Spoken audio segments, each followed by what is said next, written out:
Thank you. So this meeting is of the General Government Committee and is being held in a hybrid meeting format with virtual and in-person participation by members of the public, staff, and council. This meeting is also being live streamed, and it may be viewed online at ajax.ca/live. A friendly reminder to all participants to please use their microphone at all times for the benefit of those participating in council chambers and joining remotely. I'm now calling the meeting to order. I would like to begin this meeting by acknowledging the land on which we gather is situated within the traditional and treaty territory of the Mississaugas.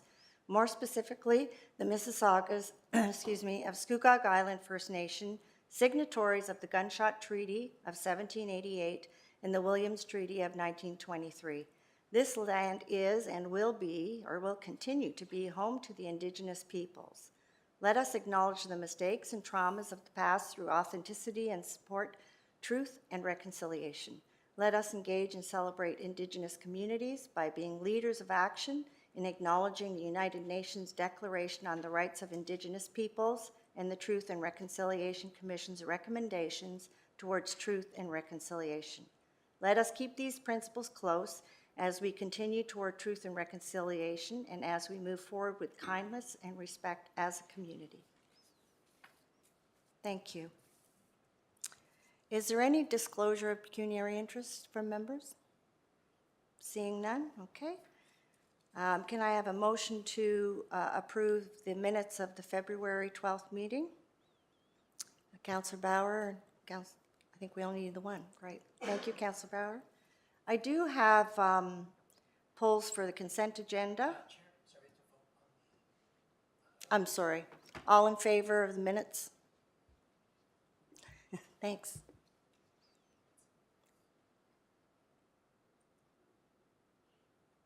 Okay.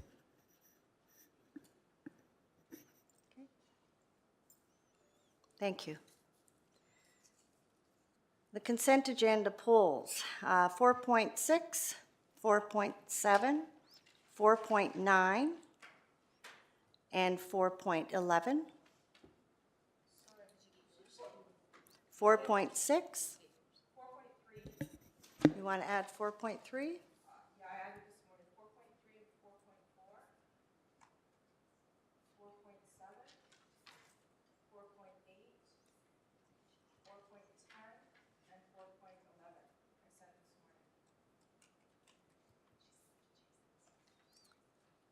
morning. Okay, so we have 4.3, 4, 4.4, yep, 4.6, not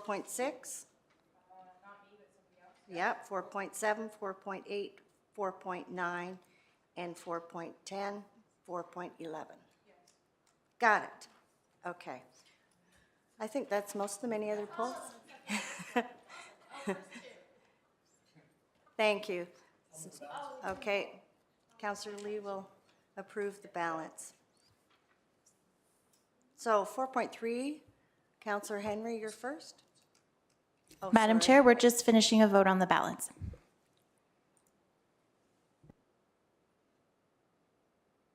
Thank you.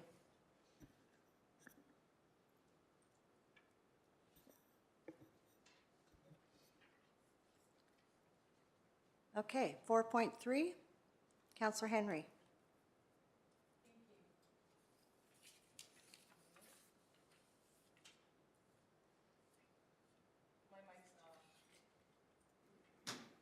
Oh, you're gone.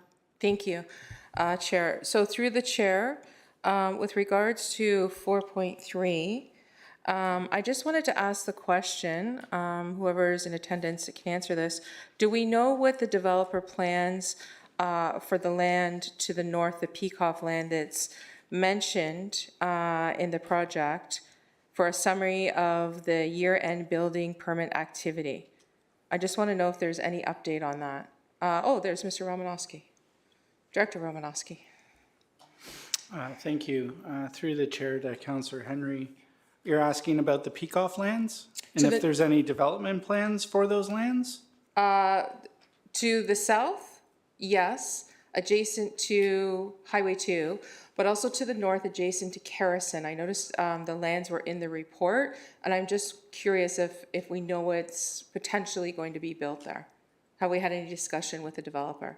We've had some preliminary pre-meetings with the property owners. Right now, there's some earth moving on the property, sediment erosion control permit, I believe they have, but no formal applications have been made to the town for the development of the lands. However, the lands are designated and zoned for prestige employment uses. So that's kind of the widest array of kind of nicer industrial type of development. What we're currently seeing happen within town is what's permitted on those lands.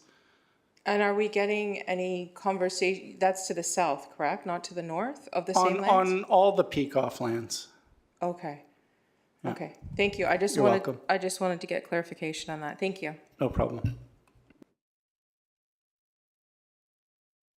Any further questions on that one item? Thank you. We'll hold them all to the end and approve them then. Is that good with you? Okay. So we're going to number 4.4. Madam Chair, there's just a vote to approve that report. Do you want to do them separately? Yeah. Okay, that's fine. So, Kim, please vote on that.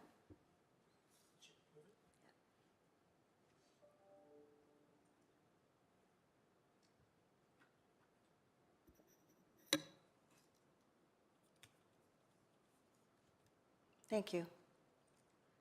So, Councillor Henry, 4.4?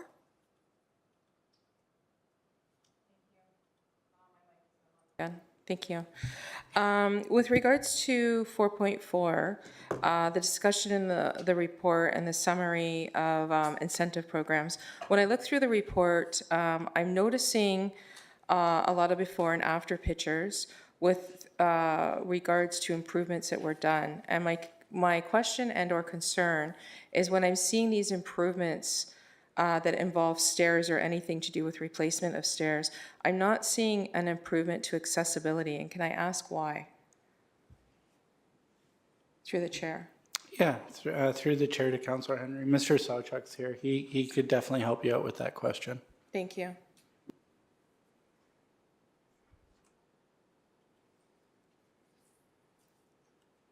Good afternoon. So through the chair, a response to Councillor Henry. So in those cases, the application was actually made for a facade grant, not for an accessibility grant. So we wouldn't necessarily do things like add ramps or, you know, make a building more accessible unless that was part of the project.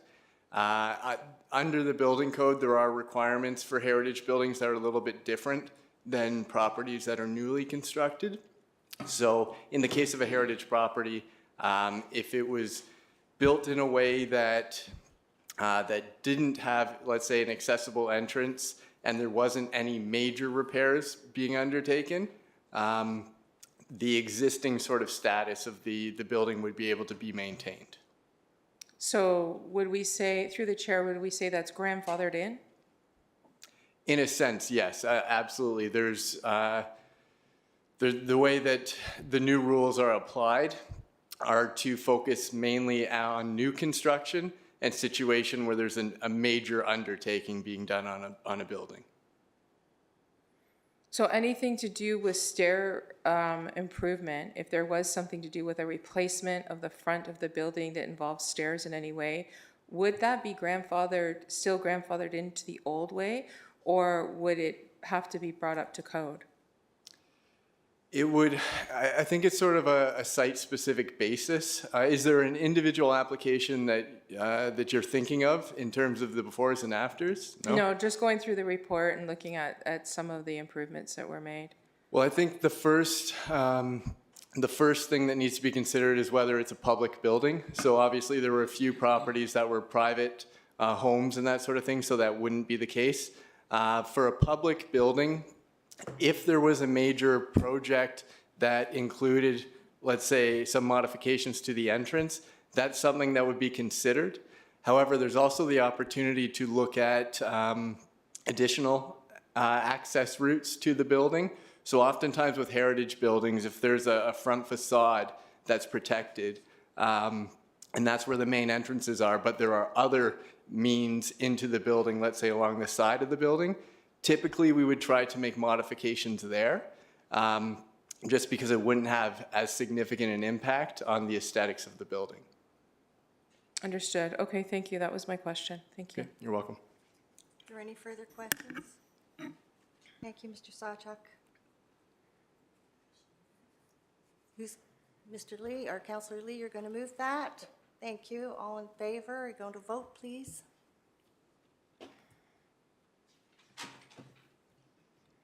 Thank you.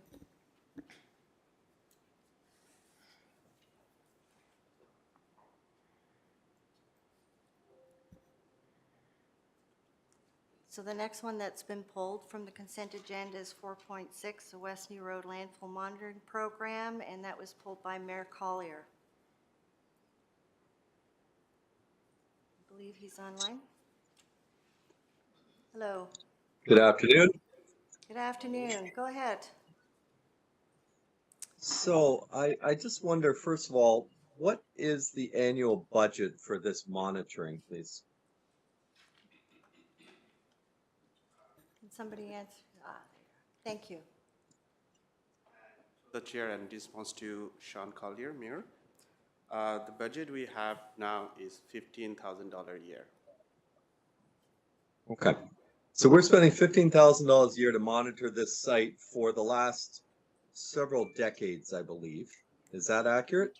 Yes, we started the Since monitoring. 1952, since 1970? That's the operation of this landfill. And we started monitoring from 1992, and we are doing till now. Just pull that mic a little bit closer to you. Okay, so we've been monitoring this site for 32 years at a cost now of $15,000, but I guess it's been, with inflation, just about the same. I'm seeing that there are still, there is still all these compounds leaching into the ground. But what I don't see is us doing anything to remedy this. So I guess my question is, why are we spending $15,000 a year to be aware of something that we've done nothing about for 32 years? It doesn't make a lot of sense to me. Through the chair, and response to Mayor Sean Collier, we got a quotation to remediate the site fully from our existing consultant in 2016, and the quotation we got is $31 million to take out all these materials from the site and take it to the Class 2 license facility. That's the option one. Understand. Another option they provided us is we can install and operate a leachate collection system, which will cost us around $30,000 to $60,000 a year. Any option you go, we have to do the monitoring of the site to make sure that the remedial option we took is working. So if we go for full remediation for $31 million, we have to go a certain amount of years to monitor the site. Or if you go $50,000 to $60,000 to install and operate a leachate collection system, this way you also have to go through the monitoring of the site, yearly monitoring. Okay. But we're not doing either one of those. Are we still required to monitor the site? Yes, that's the recommendation from the consultant. We have to continue monitoring the site. Okay, hold on. No, I'm not asking what the recommendation is from the consultant. I'm asking from the MOE, are we required by law, by legislation, to monitor the site, to spend this $15,000 a year? Yes. Okay, so that's different than the recommendation from the consultant. If we're required by law through legislation, then I guess we do what we have to do, and we'll add this $15,000 to the pills portion of our budget, things that we're required to do by the province that we have no control over. But if we weren't required to do it, I would be moving that we stop spending this money if we're not going to use that data to do something about the problem. So do I have that correct? Can you please repeat again? Okay. I believe I do. We are required by provincial legislation to monitor the site. For how long? They don't have any exact timeline for this. As long we are having the exceedances of the parameters we are testing, we should continue. And we do not have any exact timeline or deadline how long we have to do that. Okay. I will follow up with this after. Thank you. Thank you. Are there any other questions? Councillor Lee? Thank you, Chair. Just building on what the mayor was saying, are we within our rights as a municipality to contact the Ministry of Environment and ask them, can we stop? Through the chair to Councillor Lee, I think if that's council's direction to staff to contact the ministry, we don't need that direction. If that's council's desire through this discussion to contact to get further clarification, which were the questions of the mayor, we definitely can do that. But it's a landfill. We need to monitor it. And as Damon mentioned, is if it keeps showing us the results that require further monitoring, We're gonna we keep need to keep monitoring it. Yep. Unless we're going to do something with it, which involves lots of money and full remediation and a whole bunch of other things that go into that, because it's not just digging a hole and getting rid of the stuff. Like, it's right beside like a 30-foot cliff down to the creek, right? So like the geography is not the best either. So we can look into all that stuff and we can report back to council informally with an update. Okay, no, on thanks for that those extra things. context. That helps. Thank you, Chair. Any further questions? Well, I have a couple, and I agree with the mayor that we've been monitoring this site for decades and we've done nothing about it. So my understanding is that we're exceeding some of the regulated areas in not only surface water, but in the other category too with the wells. So when we go over what is provincially mandated or what's regulated, do they come back and speak to us about that? What's the penalty? Or is there one? I don't have that information. Okay, But in terms of the report and exceedances we are getting, we are always sending those results to the MECP, and we do not have any comments from them. so there's two problems here as I see it. The big one with, it says right out of the report, the leachate is going into Duffins Creek. So it's a water quality issue from that location, from that landfill, which has shifted over the years and would have been a landfill, would it not, from dating from that time, would have had all kinds of different kinds of metals and as well as garbage. Is that correct? Yes. So we have a problem with water quality leaching from the landfill, but we also have those testing sites all along the Duffins Creek North right up to the bridge, and I wondered why we have a water testing site right there.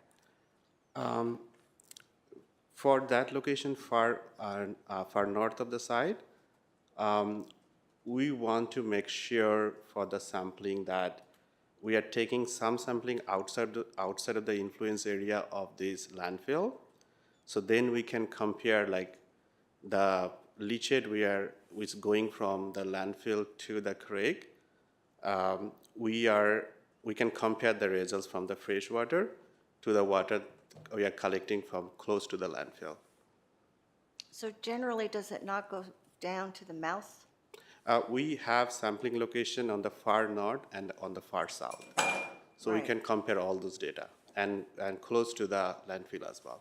And through the chair, Councillor Dice, like what Damon's saying is, we got to see what's coming to the area. So what's the water, what's the groundwater, what's everything like north of the site at Bailey before it gets there, so we can compare what it looks like from the dump down to the mouth of the creek, right? So we kind of have like a in and out flow, and if in matches out, then maybe there's no more issues, right? But if in's not matching out is always going to show some of these minerals and the leachate and other kind of complex chemicals that are synonymous with these types of Well, systems.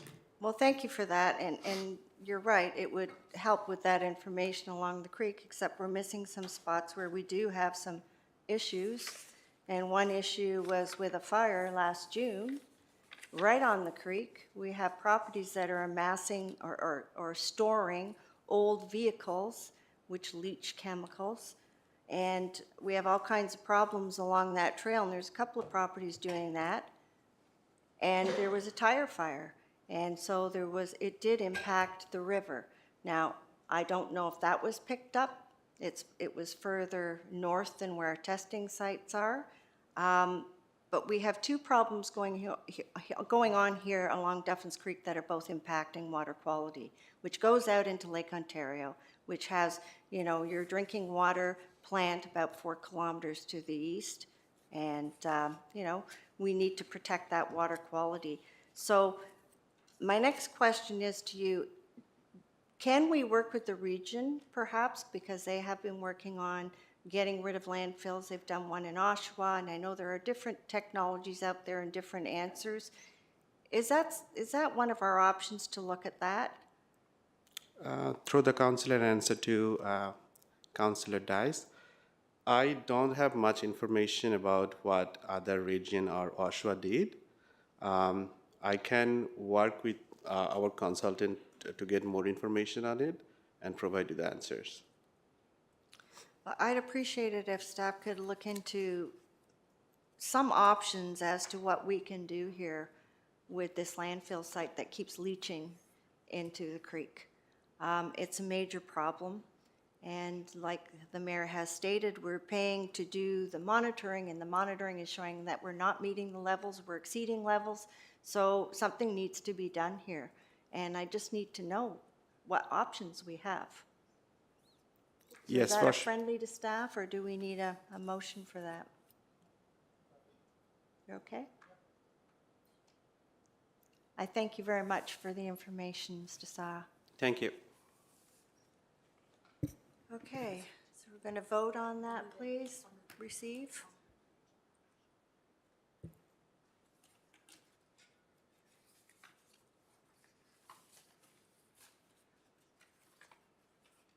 I lost my paper. Thank you.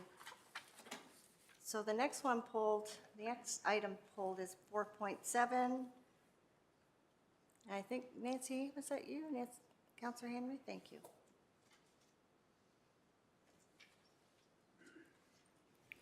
Thank you. Through the chair. So I would like to get some clarification with regards to this. My understanding is that the CMHC is a federal agency, not provincial, through the chair, correct? So through the chair, that's correct. Okay.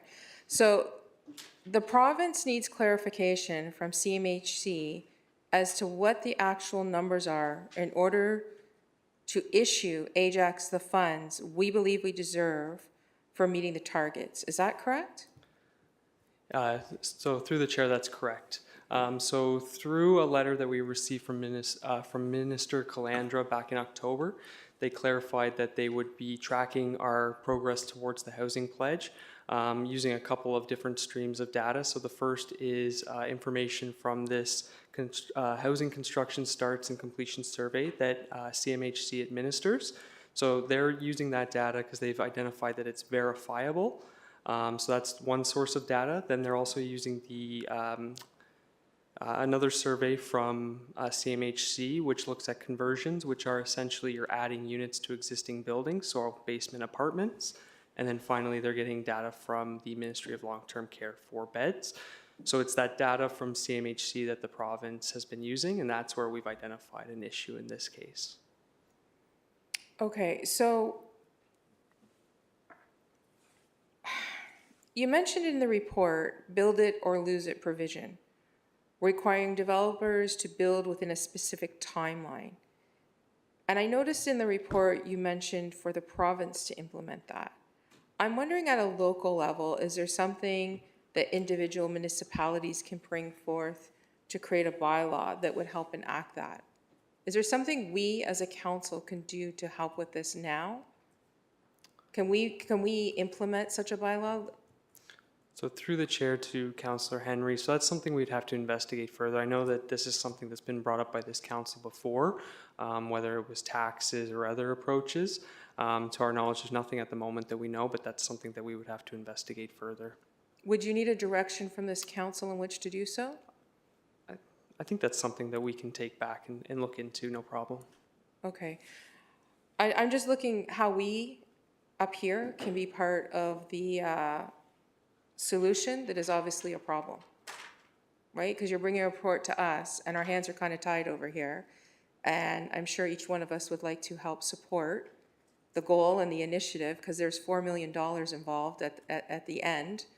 And we'd like to help you get there. And we don't want land sitting there when you've been rushed, not rushed, but you've been, you know, actively pursued to get these things submitted and approved. And now we're all just waiting for it to happen for someone, you know, to get a shovel in the ground. So if there's a further way that we can help through your report and the recommendation you've brought forth to the province, please let us know. And if I may, through the chair to Councillor Henry, so this is also something that the province has recently indicated they are starting to look into. You know, municipalities across the province have been identified that we are all doing our part, but ultimately, as the report says, housing is constructed by the private sector, so it's looking at those other options. And so we have heard that the province is starting to look at that, and we'll have to wait to see also what they present, what options are available. But we might be able to present an option quicker, sooner than later, correct? Potentially. Potentially, okay. So in the last part of your report, 3.0, financial implications, there are no financial implications associated with this report. And I just wondered if, I think I know what you meant by that, as in, we're not bless you, we're not asking, you're not asking finances from us for this report, but I just wondering if there's somewhere in there that we should be including that 4 million tagline in there. So through the chair, I think that's something that we can work with Director McClarty and any communications that go out to make sure that that message is made clear. Okay, and is there, follow-up question, is there anything that we can do to help you right now achieve this goal? You've done so much on your end. Is there anything we can do on our end? So through the chair, I think, yeah, this is, I think, a topic that we want to make sure that the provincial and federal counterparts are made aware of to ensure that we make it clear that we've done our part. We've achieved 90% of our target, which I think is a fantastic result, especially in this economic environment. So I think it's just working with your provincial and federal counterparts to make sure that they're aware of this, and we'll continue on both ends to try and see if we can get progress. Oh, we will. And thank you, you and your department, for all their hard work. You've done a great job. Thank you. Those are my questions. Thank you. Thank you, Councillor Henry. Mayor Collier?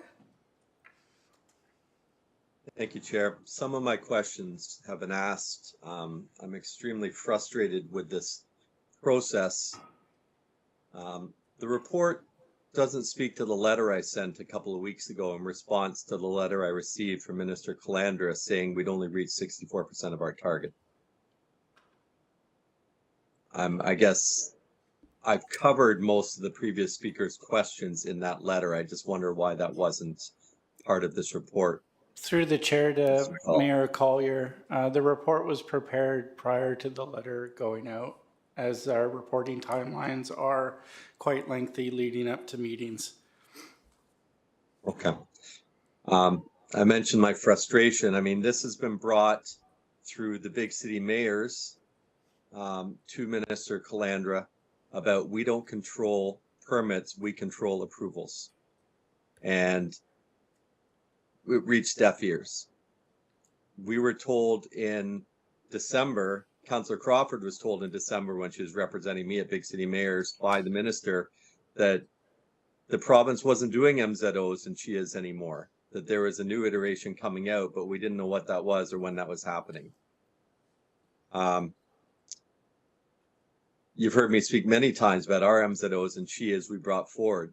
So it really, I guess I'll talk about the January 20th phone call I had with the Premier and Minister Calandra, where Minister Calandra assured me and the Premier that the regional official plan would be approved by the end of the month, quote, which means January.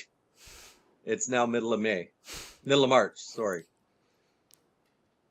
I guess it's a real slap in the face to me to get a letter like this saying we only reached 64% based on a mistake by an outside agency. But that is accurate to what's happened, hasn't it, Mr. McCullough? So through the chair, that's correct. With respect to Councillor Henry's optimism, I don't share the optimism that the province is going to listen to us. Because I've written, and I guess Director McClarty can correct me, at least 3, maybe 4 letters to this ministry that have all gone ignored. Have we received response to any of those letters following up on these kind of gaps? Through the chair, no, not as of yet. We have not heard back.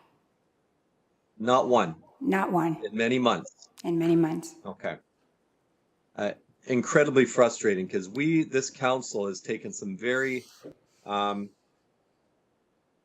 aggressive stances on this in accepting the housing pledge and being out of the gate supporting some of the conversion requests for high density mixed use during the MCR process, trying to accelerate those to the MZO, then the CHIA, then whatever else. I don't know. I guess I'm just venting my frustration. For a government that wants to build houses, they're doing a heck of a lot more of creating red tape than they are of approving houses. And I don't know how we get that message out any clearer. Not really a question, but in this case, it's a $4 million hit to our municipality because we've done our jobs. And I just want to make sure that's very, very, very public. We've done our jobs. I've seen all the announcements and the photo ops of the minister all over the province cutting checks. Good job. But they need to address these things ASAP. Thank you. Thank you, Mayor Collier. Councillor Lee, Regional Councillor Lee. Thank you, Chair. So I guess my first question is, based on the requirements set out by the ministry, there's no room for any misinterpretation of these numbers. We are very confident of these numbers. This isn't clever bookmaking on our part, correct? So through the chair, a lot of this, we've been working with CMHC to understand their process in confirming their numbers. And so they held a session with representatives from AMO to go over. And so essentially our understanding is that it's at time of foundation being finished. In this case, we have 2 buildings where the foundation, they share a foundation. And in this case also, they're counting the building that is lagging the first building, which is a concern. So we're pretty confident. At the time, January 19th, when we were on site with CMHC for the half announcement, the 2 buildings were 9 and 7 stories out of the ground. So there's significant progress on those buildings, so we're fairly confident that they should count as a housing start in 2023. So if that's the case, then I'd like to add an amendment asking to include the MPP of Ajax, Patrice Barnes, and asking for comment from the MPP. I don't need a seconder for that, I don't believe. And ultimately, I just want to speak to it very quickly. I think if we're confident with the numbers and we show this report to MPP Barnes, then I'm very positive that our staff did the due diligence and that she will see the logic of that, and then we'll be able to push and advocate for Ajax through her means to ensure that this report does get in front of Minister Calandra and that Ajax does get our money. So it just wasn't included there. I think it's important to include the MPP in the decision-making process and to show that we have done everything you have asked us to do, and we would love to know what the next steps are.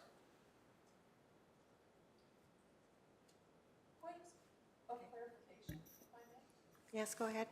Well, there's questions to the amendment, right? It's the chair first. Sorry. Mayor Henry, you have questions to this particular amendment or this change? Thank you.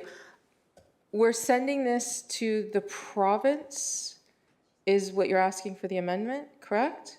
No, I'm asking to send it to MPP Barnes. To MPP, Representative. our provincial representative, but CMHC is federal? I'm sorry, we're sending this report to the Ministry of Municipal Affairs and Housing, which is the provincial one, correct?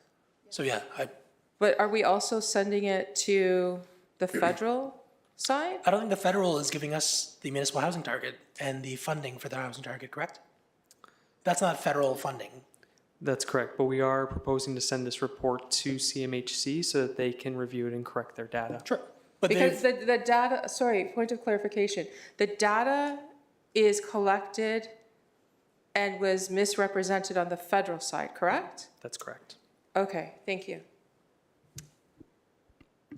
Through the chair, I just wanted to add a statement, and this might help the situation, is that perhaps because one of the recommendations is to go to CMHC, that we include both the MP and MPP. I think that that would be appropriate if the council is willing to amend. You're good with that? Thank you, Ms. McClarty. Are there any further comments about your amendment? Okay. So we have one more question prior to going to that. Mine isn't to the amendment, though. Okay. So can I stay on the list? Well, not now. Well, you're on, your mic is Oh, on I'm now. speaking now, but I, 1 sec. I'll go off and then I'll come back on. Okay. Oh, am I on? Councilor Thank you, Moran. Madam Chair. No, just procedurally, is this not just a friendly? Can we just, or is it, I'm okay with the amendment, but then support it, Rob. I will support it. Just saying, can we just, you just like, Through the chair, I think it's important for advocacy. I think it's Got it. important that it's stated in the recommendation. thank you for the explanation, They're Director. asking for comment too. It's not just sending. Right, okay. Thank you for explanation, thank you. It's expanded from what I was intending, yes, thank you. Councilor Crawford. So I have a comment on the report, not the amendment.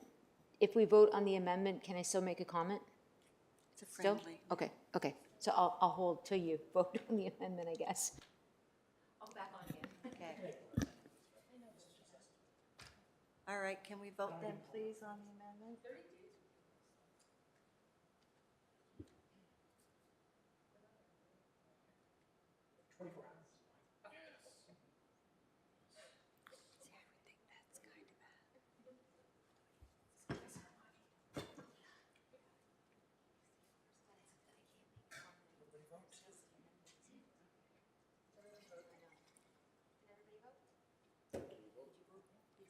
I did, yeah.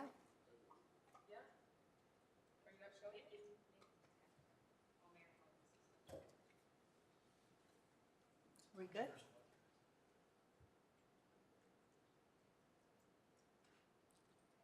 See, it doesn't always see my finger. Doesn't always recognize the pad. I guess it's crooked. Madam Chair, the amendment passed, so you can carry on with discussion. Sorry, we didn't see it on the screen. We don't see it. No. We weren't paying attention, sorry. We're waiting. Thank you. Regional Councilor Crawford. Thank you. My question is, or first, I'm going to make a comment, and then I do have a question, Madam Chair. So I've met now with Minister Clark twice and asked about MZOs and CHIAs. I'm now going to be meeting with Calandra twice and asked the same question. I'm getting tired myself of asking the same question over and over again. It is very frustrating what it's only for, and yet for some reason we can't seem to get an approval. And if they just approved the original, the official plan, then we would actually not need them, right? That is correct, right? That's not my question, but that's. So through the chair, that's correct. So my question is, my understanding through Bill 23 is the portion of the bill that allows for the discount of DCs on affordable housing has not yet been read. Is that correct? So through the chair to Regional Councilor Crawford, so that's correct. The section of the Development Charges Act that speaks to the definitions of affordable housing, that section has not been proclaimed into force yet. So no developer is going to pull a permit until they're assured that that is going to happen, correct? Through the chair, if they're providing affordable housing, it would be unlikely. So do we know what the delay is on this? So through the chair, your guess is as good as mine. That'll be my next question to Minister Calandra. Okay, thank you. That is my questions. Thank you. So we're good for voting, or you want one more? Okay. So we need to do another vote on this, please, with the changes that were made. As Yep, amended main with the motion as amended, and we recommendation. need a mover. Both. Sorry? Yeah. So you've moved one. Counselor Bauer had her hand up. You're like King Solomon. Whatever. Just vote.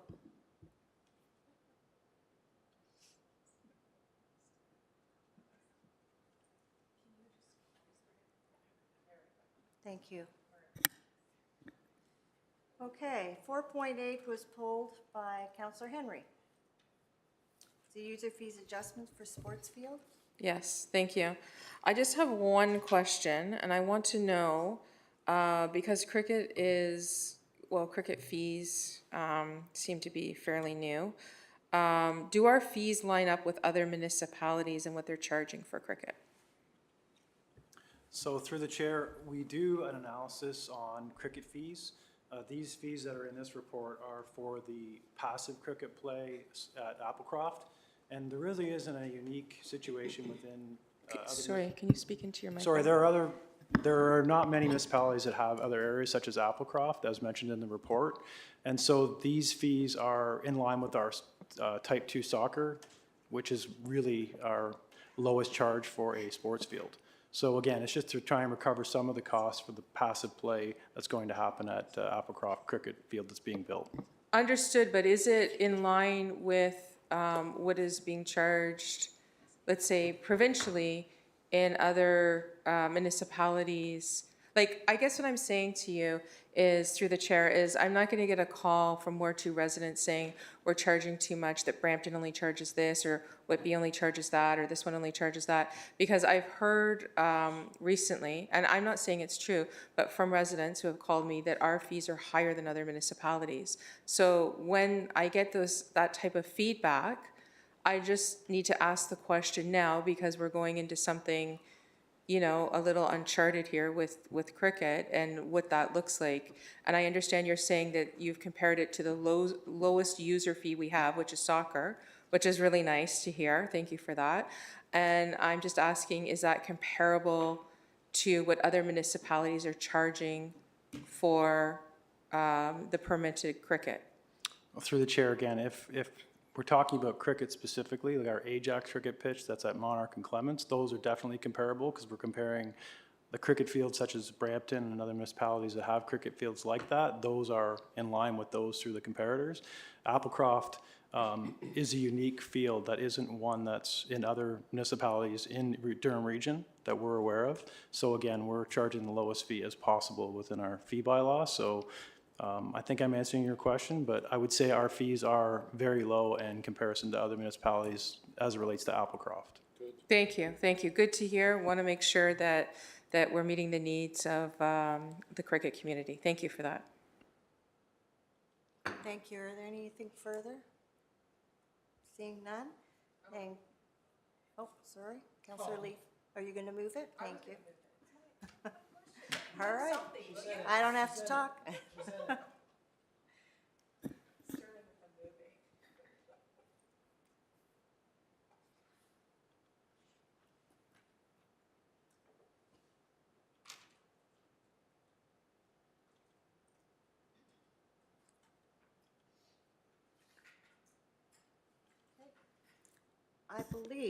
I thought 4.9 was pulled by Mayor Collier, is that correct? There you are. Yes. Good, thank you. So I'm not sure whether my question should be to Mr. Galoo from Fleet Services or to Ms. Valentin for finance. I guess I want to know, what is the expected lifespan of these pieces of equipment, please? Through the chair, to Mayor Collier, life cycle is 12 years at this time. Okay, so I guess now I know this one's going to go to Ms. Valentin or someone from finance. I trust these are going to fall under our new debenture policy that was just brought out. Through the chair to Mayor Collier, yes. So recommendation 3 does identify that all 3 of these projects will be financed through debenture funding. Perfect. Okay, thank you so much. Thank you. Any other questions? Motion to approve? Happy to move it. Okay, Mayor Collier, thank you.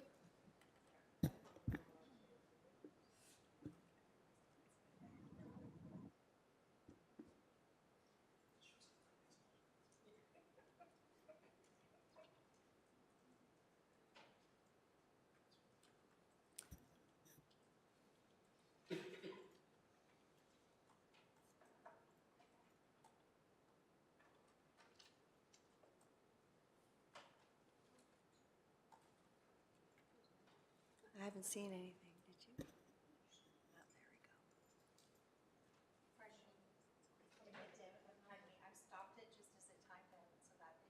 Oh, there we go. Timed out.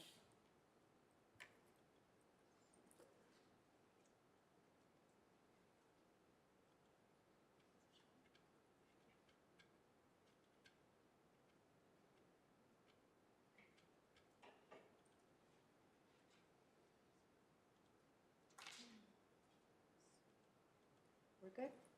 Thank you. Okay, so next on the agenda is 4.10, pulled by Mayor Collier. And that's a contract award for road surfacing and reconstruction and geotechnical services. Are you there, Mayor Collier? I didn't pull that one, Chair. Okay. That My one's not mistake. mine. Thank you. Chair Henry. Thank you. So, that's okay. You can call me Chair Henry. I'll accept it. Chair of the region. With regards to the road surfacing, I don't have any questions about the surfacing itself. What I have questions to, through the chair, is with regards to procedure. So I want to know, what is the standard practice currently to let residents know that this is happening, and where they can park their vehicles in their driveways due to accessibility limits, meaning if they can't get into their driveways? How do we inform folks this is happening? Is this through a letter or? Through the chair, we have Renel Fernando, the Manager of Infrastructure and Capital Projects, on the line. I believe he would be able to answer that. Thank you. Mr. Fernando, you'll have to press the button in the bottom middle of your screen. Can you hear me now? Yes, we can. Yes. Through the chair to Councillor Henry. So the information is given to the public through social media. We send out public notifications to the individual houses that are fronting the street that we're resurfacing. There's signage and all that in place. So the public does get the information in advance of the construction. Oh, so they know they know this is coming, correct? Yes, that's correct. Yeah. I mean, typically 10 to 15 days in advance, we send out all the letters to the individual houses that are fronting the street. And then, prior to that, we send everything out through social media so everybody's aware that these streets are going to be resurfaced.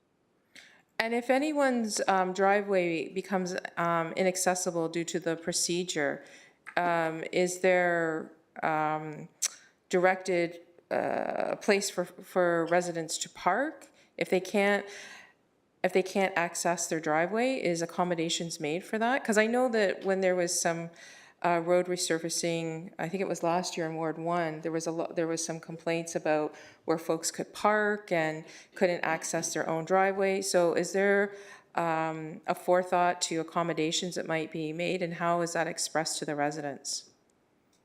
So through the chair to Councillor Henry, typically what we do is when we know that there's a driveway that's going to be impacted, we inform the resident ahead of time to let them know that the driveway will be restricted for a certain amount of time, and that we sort of ask them to park an adjacent street or somewhere close by. We also inform bylaw just to make sure that those vehicles don't get ticketed for parking on those side streets. But, you know, like in terms of having a designated spot, it becomes very difficult to do that because, you know, you know, we try our best, right, to make sure that the resident knows ahead of time that the construction is going to impact their driveway. Okay, thank you. And that was my next question with regards to bylaw. If they're informed that this is taking place so that they're exempt from following through on their current parking ticket enforcement rotation, thus meaning that they're, you know, not going to that area and ticketing folks on adjacent streets that had no choice but to park there due to the road resurfacing. Yeah, and you know, like we do inform bylaw and we make sure that they don't get ticketed, and we also try our best to get that work done as quickly as possible, right? So if it's going to take a little bit longer, then we'll try and provide some temporary accommodations to kind of get them into the driveway. If it's going to take more than sort of one day or so, but if it's like a day worth of restrictions, then we might ask them to go park on a side street and then let bylaw know. Excellent. Thank you. I just wanted to know what that procedure was like. Thank you for answering those questions. You're welcome. Councillor Tyler Moran? Thank you, Madam Chair. Just a point of clearing here. It just says in the preamble that it's wards 2 and 3, correct? Say that? It's obviously Ward 1 as well. Okay. Just for the report, maybe in the future if somebody's looking for this. If we could maybe adjust that. And also, I understand that at this time you can't say, oh, it's starting, you know, April 1st or like a specific date, because I understand there's different things, weather and getting everything ready. But once it starts, will you give us timelines? Because I'm looking through the report, correct me if I'm wrong, but it doesn't say that, for instance, you know, the Brockman Delaney Drive to Delaney Drive, it doesn't say that'll be approximately 3 months or 3 weeks or hopefully not 3 months. Will you be supplying that once this comes out? We can report back to you with the schedule once we award this project. Right now, we have a very high level sort of timeline where we are scheduled to begin the work May the 6th. Sorry? To have it all. I couldn't, you're all scheduled to? May the 6th, 2024. It's on the report. On all the projects? No. No, the contract will generally start on May the 6th, right? So until we get a schedule from the contractor, which roads are starting with, we won't know exactly, you know, specific timelines. But overall, we're going to start the project May the 6th, and we're hoping to have it completed by August the 30th. Right, and just not a question, but just the motivation behind these questions is that I think we can, you know, predict we're going to be getting these questions. So if we can, you know, be ready with the answers, it's a lot better for, you know, the residents and for us to communicate back. Thank you so much, Madam Chair. Thank you. Regional Councillor Crawford?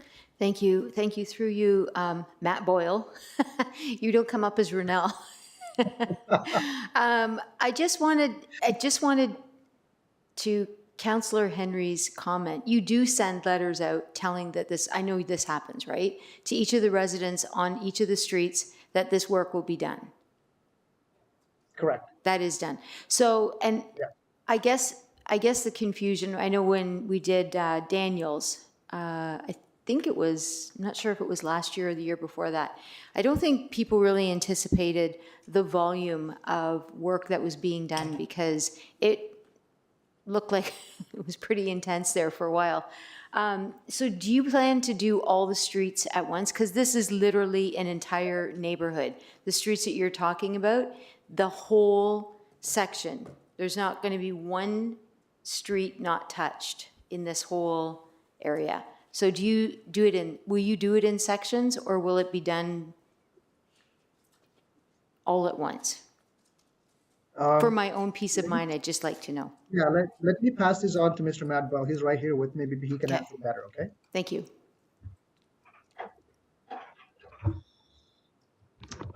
Through the chair to Councillor Crawford. So ideally, the construction progress, like usually it's completed in phases, I guess. So usually to be the concrete phase, which will commence first.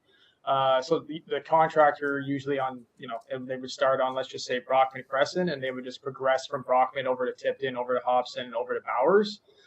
Usually for their mobilization purposes, like for the removal of the asphalt, they'll tend to remove all the asphalt at first while they have the equipment on site. they'll usually bring the granular materials in, and kind of lay the granular all like at the same time. And then usually the paving operation is usually done at the same time as well. From our experience, it tends to actually limit the amount of disruption rather than multiple mobilizations. Do you list the time construction starts on your letter? Correct, yeah. The construction is listed as in accordance with our bylaw. I'm sorry, what? It's in accordance with our bylaw, our noise regulations within our bylaw. So I believe it's 7 to 7 from Monday to Friday. Okay. Okay, be an interesting summer again. Thank you. Thanks. Thank you. Any further questions? So I need somebody to move and approve what's been recommended. Counselor Sterling Lee. Was he first? She's the chair. Sorry, Joanne. I think I already said it. Thank you. So go ahead and vote.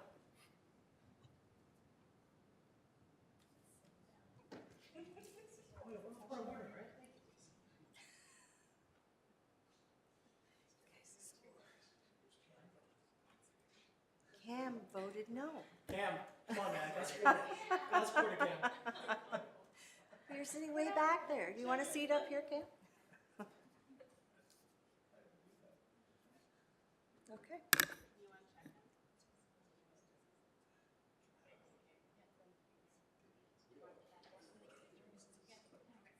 Are we good? Okay, thank you. So our last one here on the agenda for is 4.11. That was pulled by Councillor Henry. Go ahead. Thank you. So this is on the lobby registry. Thank you. Through the chair. Okay, so I've gone through the report, well, as everyone has. And when reviewing this report, it seems to be that of all the cities that are cited in the report, Pickering is the latest to establish the lobby registration and the closest and comparable to population and greenbelt restrictions. So looking at that and seeing the options that they've gone through and what's before us, I would like to recommend number 3, I believe it is, through the clerk. I see the existing accountability and transparency measures that are already intact, as Pickering does and other councils have as well. But I'd like to put forward the motion that we recommend option 3 at this time. Through the clerk, that's correct? Option 3? That is correct, that option 3 is the one that would be akin to the city of Pickering's. I just wonder if you may want to, through the chair, invite other members to ask their questions before the motion's put on the floor. You're not obligated to, it's just a suggestion. Thank you. Are there any questions on this report about the lobbyist registry?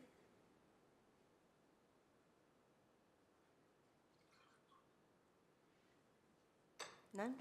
Councillor Moran, you okay with that? Madam Chair, I believe Mayor Collier has his hand in line. Thank you. Mayor Collier. Yeah, there's an iPad. Just a few. I mean, I don't think I supported this work being done just to look at this, because to me it's a solution looking for a problem that I don't think we have, but staff have done the work now, so I'd just like to ask a few questions on this. Okay.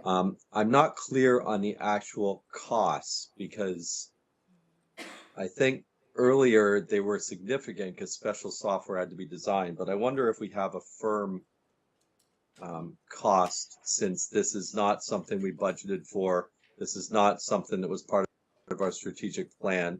So I assume this would be referred to the 2025 budget as well, but I'm wondering who can answer that, please. Thank you. Through the chair, as indicated in the report, it's really difficult to nail down or even accurately predict what the costs might be without knowing which of those models is the one to be implemented. If we assumed something like an option 3, which would be akin to the city of Pickering's, we'd be looking at both implementation costs and ongoing operating costs. So just if I could try and give an order of magnitude, based on some of the examples we've looked at and the ones that have been implemented in comparably sized municipalities in recent times, I would predict probably somewhere between $5,000 and $10,000 for the implementation costs, which would be for the development of or procurement of software to support a lobbyist registry, as well as some communications work and maybe some other ancillary costs. I also anticipate that there would be operating costs to have a lobbyist registrar that we would have to retain. It might be our integrity commissioner, or it could be a different service provider. And I would estimate those costs probably to be similar to what we'd see for integrity commissioner costs, so somewhere between maybe $10,000 and $25,000 a year. But again, it would depend largely on how much activity we see, how much enforcement activity is necessary, and as we know from other accountability regimes like the Integrity Commissioner and Code of Conduct regime, it's very difficult to control those costs. They can sort of escalate without having any ability to control them. So that's my estimate, but we'd have to see what the model is. And should there be a desire from council to move forward with this, we would bring back a report with a much more detailed implementation plan that would identify the resources and the costs necessary to implement it. Thank you. So I'm interested. I mean, London referred to this, I believe, as political theater when they decided not to go ahead with this. Who decides what a lobbyist is? Like, who qualifies as a lobbyist for the definition for who should register? Through the chair, so the municipality in the bylaw which establishes the lobbyist registry, as part of that we would define what a lobbyist means in the context of the town of Ajax. Throughout the report, Sarah's provided some examples of how other municipalities define a lobbyist. It does vary from place to place. I was looking this morning at the city of Pickering's definition, and it's very robust because I think there's a lot of care taken to, it's very difficult to make sure that you're not inadvertently capturing things that you don't necessarily want to capture, but also capturing all the things that you want to. So as part of the report that I just referred to, we would have to bring back some language making a suggestion. And as part of any motion that comes forward today, we would welcome any guidance that council may have on that as we go away to do that work. I might just ask Ms. Moore if she has anything to add to that, because she's the one who conducted all the research. Doesn't sound like it. Okay, well, the reason I'm asking is I have meetings almost on a daily basis with landowners. I've actually reached out to many landowners, especially through the MCR process on some of these conversion applications. And I'll use the one specific, which is the gas station at the approved gas station at Kerrison and Salem Northwest corner, to that landowner, kind of reverse lobbying, asking them to come back with a more robust application on those lands than just the gas station that's going to hire 1 or 2 people and create a 1-story building, to create something in the neighborhood of a high density mixed use building that would provide much more jobs as well as much needed housing. So technically, I mean, I don't want to see something come back, if this is approved today, that would be just any landowner. The fact that somebody that owns a piece of property that wants to come speak to me or a member of council about, what do you think about development of this property? To me, that's not a lobbyist. To me, a lobbyist is a consultant hired by a landowner to lobby for different zonings for their property. That I could potentially see. I just would really not want something to come back and say it's any landowner, because I get approached by as many landowners of commercial property to discuss development proposals on their land. Sometimes I initiate them, as I do residents. And I don't want anything that's going to preclude me from talking to residents about who contact me all the time. What about this? I have speeding on my street. I have this. I have this. Well, those are all, they're lobbying for something on their street. They're lobbying for cheaper things at the community center, or rates like we just discussed in the last thing before us for park rates, for so many different things. I kind of see this as we're going to be chasing our tails, trying to, as I said, solve a solution with a problem, trying to find a problem for our solution that doesn't exist. Can you speak to that a little bit more about the staff? Because as I said, this isn't part of our strat plan. I'd like to hear what staff are already working on, what's going to be bumped to develop this, and how we're going to pay for it. Thank you. Through the chair. So in response to that question, I can maybe just give a sense of some of the major projects happening on the clerk's team this year. So those would include things like we have a major records and information management strategy going on right now, our customer service strategy implementation, a lot of work that Sarah's working on our accessible documentation and compliance issues around that. Some meeting management and e-agenda improvements, the implementation of our privacy program. So all of those things that are part of our approved work plan would be strained by the introduction of a new project. Okay, would anything be actually bumped? Like, would something take second place to this if council decides to put this into the mix and make it a priority? Well, I wouldn't identify anything in particular at this time. As part of our going back and doing the report, looking at what the implementation would look like, we'd look at where, whether we need to add any resources to support this project, temporary or permanent, and how we could shuffle some things around and understand what the impact would be on our other projects. And pardon me, Mr. Mayor, I think you also asked a question about how it would be funded. I can just address that now if you like. So if this were to be implemented this year where it hasn't been budgeted for, the implementation costs, if they exceeded $10,000, would be funded from capital contingency.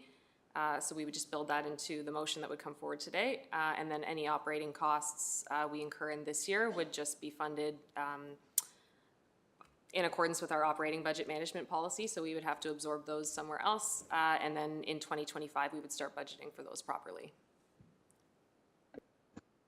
I also am wondering about things like I'm involved in a lot of fundraising where I have to reach out to members primarily of the business community, the development community, like my mayor's gala, for instance, like the mayor's golf tournament that's raised over $4 million for the hospital, like the Bike for Bones cyclists event that's coming up in June. And again, I wouldn't want to see something that's going to limit the fundraising efforts for a lot of good things that happen in this town through a registry or the requirement for a registry. Do you see any issues impacting fundraising abilities by having this? Yes, potentially. I think it would all come back to how we define lobbyist and how the code of conduct for lobbyists looks. All of that would be defined as part of the preparation of this program. Hearing those concerns today, I think we would want to come up with sort of the tightest definition possible that would not capture normal business activities that are not sort of intended to be captured by a lobbyist registry. Okay. I'm not going to support the motion. I just don't think this is something we need. We've never had an issue. I've never been lobbied. This is all part of doing business, the things that we do. But I just want council to be aware of some of the other ramifications that maybe it sounds good politically, but I think London said it best when they talked about political theater, which is really what this is, in my opinion. Thank you. Councillor Henry, you had something? Thank you. Through the chair to staff, to Director Cooper. The other municipalities that are in this report, I would imagine they also have mayor galas? I'm sorry, Councillor Henry, I don't know the answer to that. Okay, well, I do. I'm seeing that they do.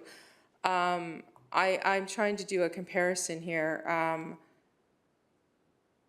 through Mayor Collier's comparisons. I would imagine that the other municipalities also do direct business with landowners as well. So I guess what I'm asking is, if we go through with this motion today, it'll come back as a report then to us at a later time, maybe in the fall? Would that be correct?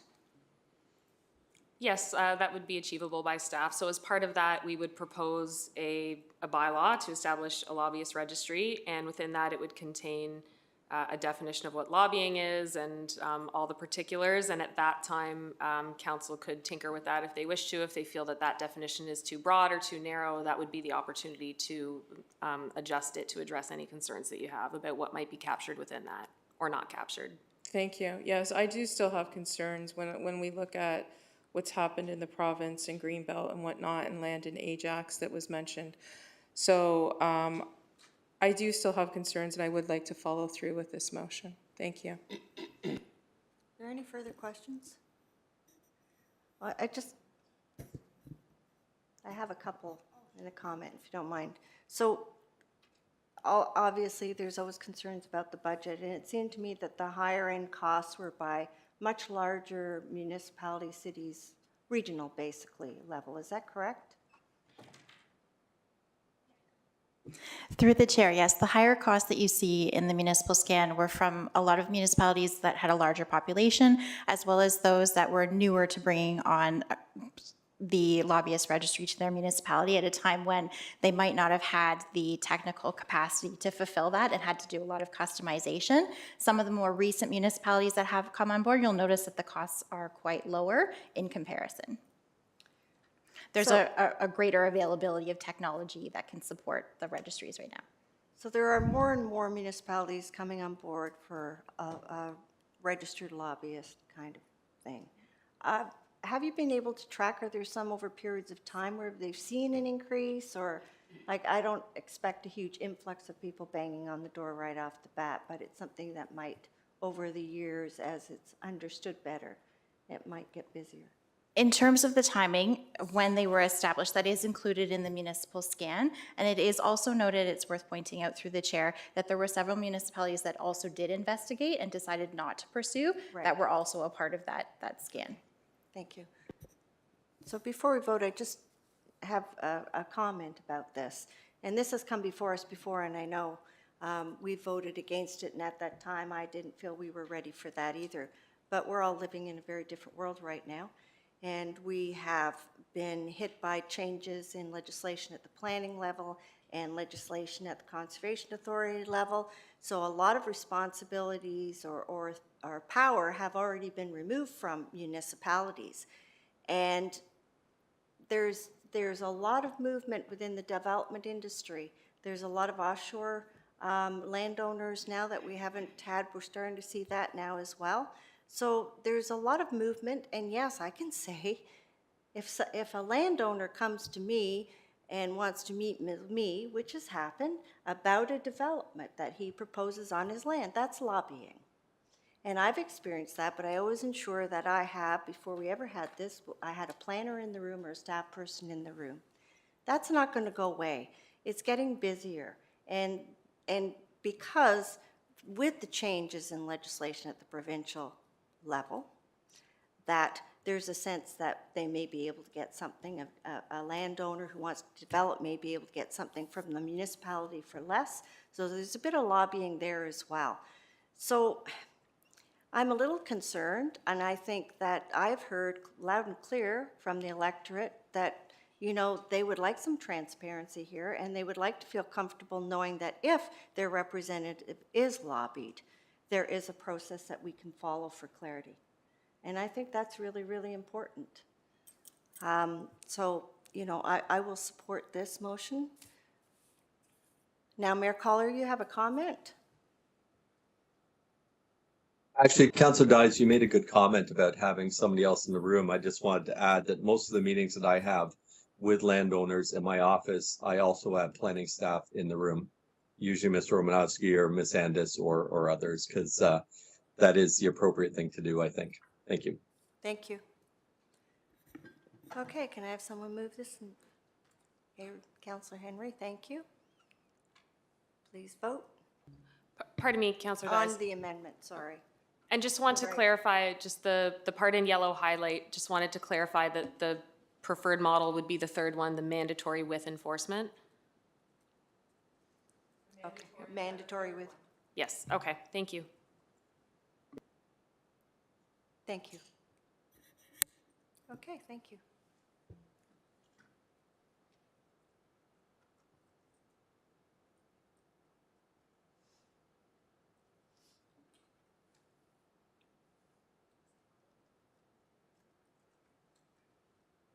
Madam Chair? The vote, Oh, okay. not seeing anything. It's because of this.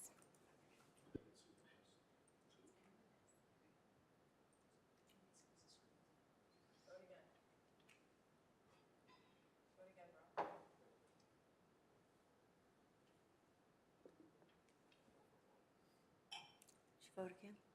Marilyn? I always forget.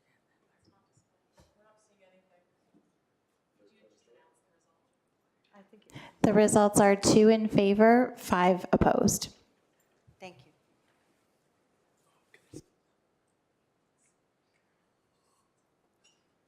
So, going down to 6.1, presentations on the environmental sustainability projects and programs. Mr. Richardson.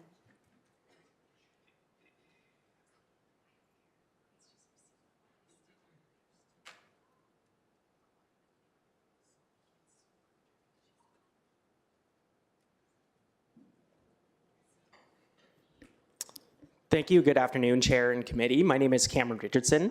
I'm the Supervisor of Environmental Sustainability and Climate Change with the Town of Ajax. Today I'm here to give you my annual update on all of our environmental sustainability programs and initiatives. We do, across the organization, we work on a diverse range of sustainability projects and programs. The focus of this presentation is going to primarily be on the programs and initiatives that are housed within planning and development services, specifically within the sustainability section. So I'll be going over some highlights from our climate change adaptation work, and that's all related to our Ajax Climate Risk and Resiliency Plan. I'll then talk about some of our climate mitigation work, which can be talked about our energy management portfolio, as well as trying to achieve our GHG emission reduction targets. I'll then briefly discuss some of our waste diversion initiatives that are housed within planning and development services, and some of our education and outreach initiatives as well. So as you are all aware, the Ajax Climate Risk and Resiliency Plan was approved in June of 2019, and it really provides a strategic framework and implementation strategy to help address both current and future climate change risks within the town. So the following slides, I'm really going to focus on some of our major accomplishments from that plan from 2023, as well as some of our priority projects moving forward and starting this year.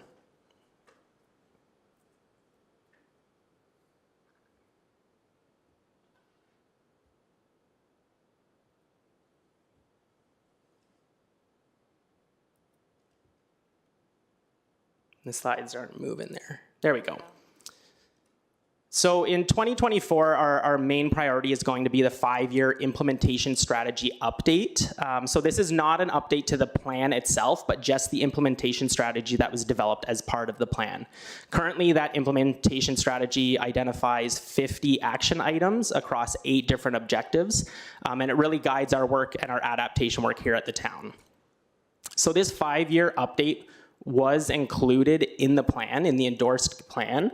And the reason in doing that was to ensure that any emerging trends, new issues that are becoming more apparent in our environment today are identified and incorporated within the implementation strategy. And a really good example of that is that back in 2018, when this implementation strategy was being developed, air quality related to wildfire smoke was not a concern of any stakeholders or community members. However, after the season we had last year, and everyone remembers the skies for a month last summer, it's one of the top concerns that residents have, and we want to incorporate that into our implementation strategy moving forward.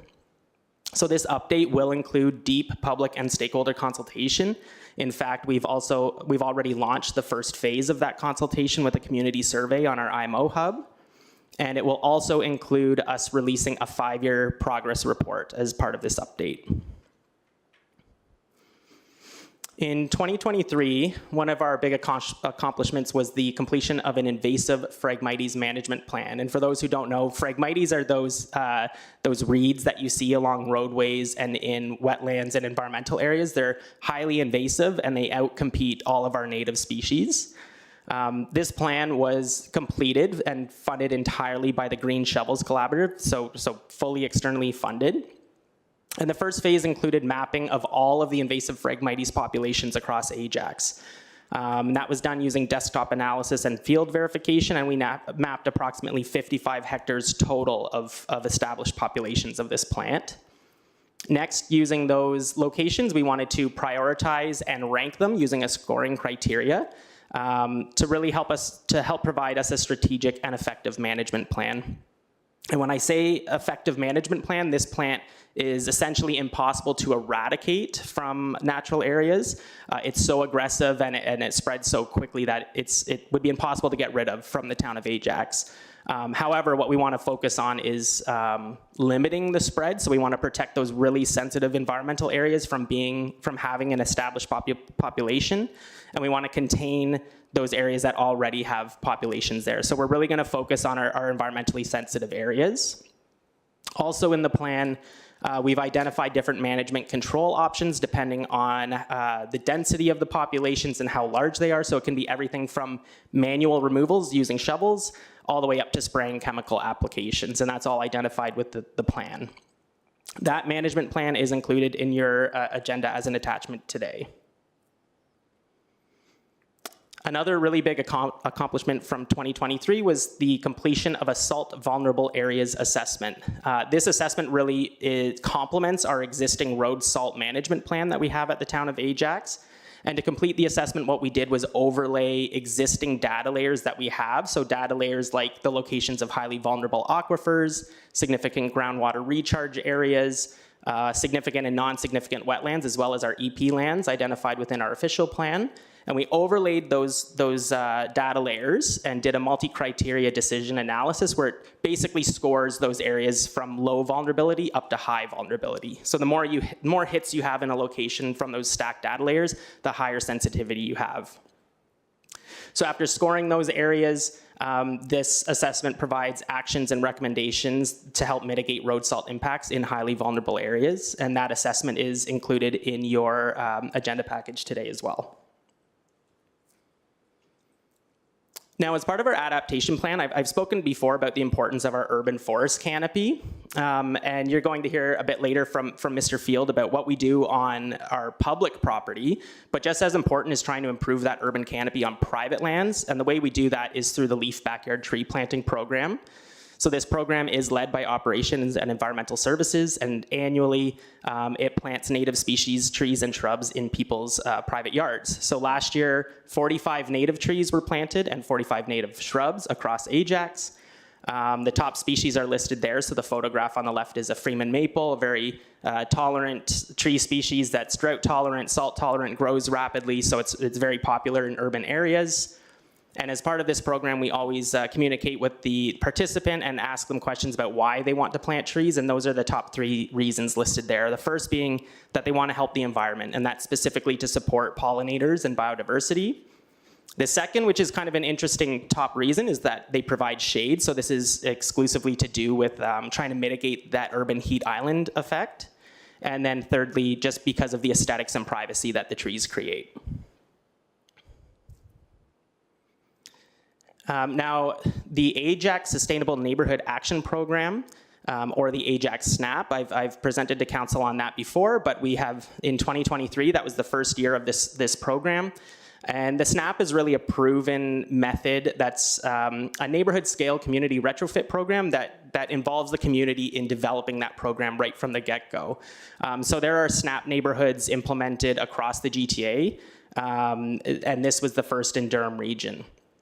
So it was a partnership between Town of Ajax, Region of Durham, and TRCA. And really early engagement with the community kind of helped shape how this program was going to look in 2023. So, you know, the initiatives that we saw a lot of interest with from the public was things like home and energy retrofits to really reduce those annual bills, lot level stormwater management to help mitigate against potential basement flooding, Naturalization was a big thing we heard from the community. So how can they support biodiversity and native pollinators on their own property? And also the heat island effect was something that we heard quite a bit in terms of, we see these extreme heat waves coming every summer, and what can someone do on their own property to prepare for that? So after identifying those really early initiatives that we wanted to include as part of the Ajax SNAP, we wanted to go out and do some really deep community engagement, specifically within the Ajax SNAP neighborhood, but also throughout Ajax as a whole. So as part of the Ajax SNAP, we actually hosted or attended approximately 80 events that engaged over 2,200 community members. And we engaged them through things like pop-up booths in some of the local parks, more official community forums and focus groups, some that were even hosted in these council chambers, as well as providing resident workshops on interesting topics for home energy retrofits like heat pumps. And we attended all of our large annual events as well. So on top of all that really deep engagement, one of the cool things about the SNAP program is that you want to implement real climate action on the ground with the community at the same time as engaging with them and hearing their feedback. So to do that, we implement what we call those quick win projects. So the first was the South Ajax Home Retrofit Program. And this was a home retrofit program that was targeted towards detached and semi-detached homes within the SNAP neighborhood. It consisted of 3 main steps. So your pre-screening, which was an initial assessment over the phone to gather information from the homeowner and confirm eligibility. The second phase was a home consultation. So that was in-person, one-on-one guidance and support to help provide both retrofit and incentive recommendations to that homeowner. But they were very tailored recommendations for the individual home, but more importantly for the individual budget. And then the follow-up phase is kind of that ongoing phase after that consultation. So we follow up at regular intervals to track and measure implementation of those recommendations. So our target for this program was to do 20 home consultations within 2023. It was a very popular program, and we actually ended up doing 33 home visits with SNAP neighborhood members. And we're already booking up pretty solid for 2024 because it's so popular. One of my favorite projects as part of the Ajax SNAP is the Alden School Court Boulevard Garden. So for those who don't know, Boulevard Gardens are really emerging as this trend to help introduce pockets of renaturalization within urban areas. And the reason for doing that is we don't have these large green spaces that can be converted into natural areas. But in urban areas, we have a lot of private boulevards or these kind of boulevard garden areas that could, if we do a lot of them, they are a large space when you collect them all together. So what's important about these is that they support biodiversity, where you can see that top photo of what the boulevard used to look like. It's just a monoculture of grass that is cut several times a year. So not a lot of benefit to biodiversity. But the other cool aspect is that when you have a community-led program like this, is that it also offers that space outside for community members to meet each other and volunteer. So this project in particular is completely adopted by the Alden School Court community, and they led all of this planning and maintenance of this garden. So they met on a hot day in June, and they converted that 12 meter by 12 meter mode area to a community garden filled with 350 wildflowers. And you can see the photo at the bottom just 2 months after that garden was planted and what it looks like.